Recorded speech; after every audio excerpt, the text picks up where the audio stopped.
अस्सलाम वालेकुम dear students, मैं काशिफ तनवीर और डिड मीडिया यूट्यूब चैनल पर हम आपको खुशामदीद कहते हैं।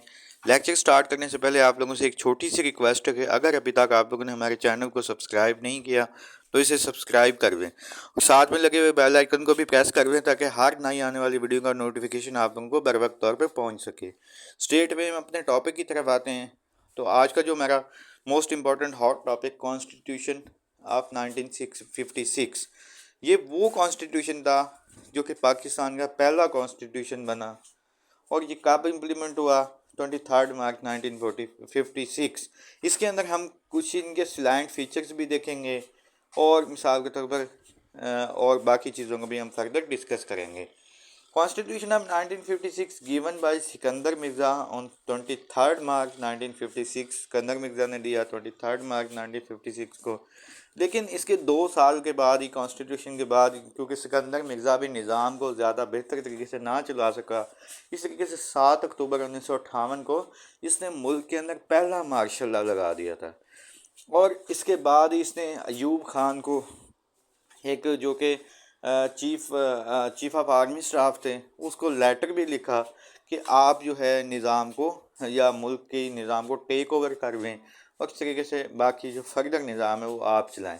तो इस तरीके से 27 आप ये कह सकते हैं कि 27 अक्टूबर 1958 को इन्होंने इक़्तिदार जो है अयूब खान के हवाले करके ख़ुद ये भी लंदन चले गए थे।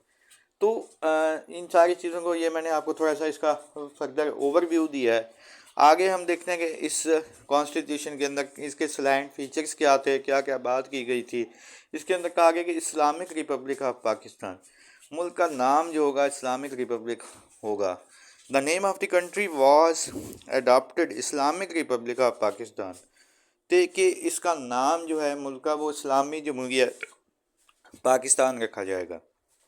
The objective resolution was included as preamble in the constitution।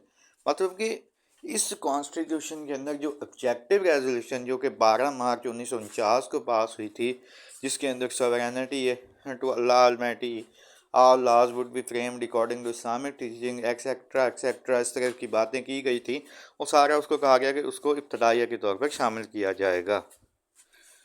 तो यानी कि आप ये भी कह सकते हैं कि objective resolution which define basic objective of Pakistan, असल पाकिस्तान का बुनियादी मकसद भी ऑब्जेक्टिव रेजोल्यूशन वाजे करती है।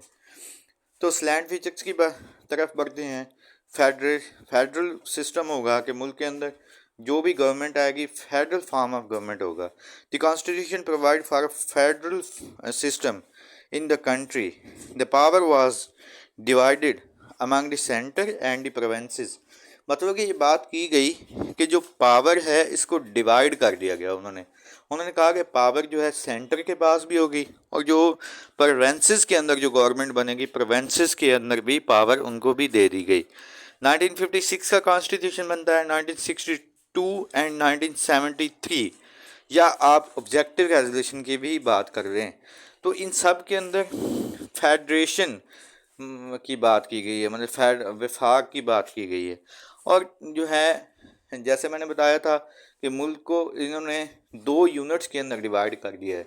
मतलब कि ईस्ट पाकिस्तान को एक यूनिट बना दिया, वेस्ट पाकिस्तान के चारों सूबों को मिलाकर एक यूनिट बना दिया था। मैंने ज़रा फेडरेशन की एक और डेफिनेशन लिखी है ताकि आप लोगों को ज़्यादा बेहतर अंदाज से समझ आ सके। A system of government in which power is divided in between centre and the provinces, कि पावर जो है सेंटर और प्रोविंसेस के अंदर जो होती है डिवाइड होकर रह जाती है। तो स्टूडेंट्स ये बात मैंने लिखी है कि ईस्ट पाकिस्तान कौन सा है, वेस्ट पाकिस्तान, बहुत सारे हमारे स्टूडेंट्स हैं इस चीज़ के अंदर कंफ्यूज हो जाते हैं। तो आपको पता होना चाहिए कि जो हमारा मौजूदा पाकिस्तान है, पंजाब, सिंध, KPK, बलूचिस्तान, ये वाले जो सारे हमारे अपने प्रोविंसेस हैं, ये इसको मिलाकर एक यूनिट बनाया था और ये था वेस्ट पाकिस्तान। मतलब कि आप ये कह सकते हैं कि present Pakistan is called the west Pakistan. उस दौर की बात कर रहा हूँ जब बांग्लादेश लैदा नहीं हुआ था।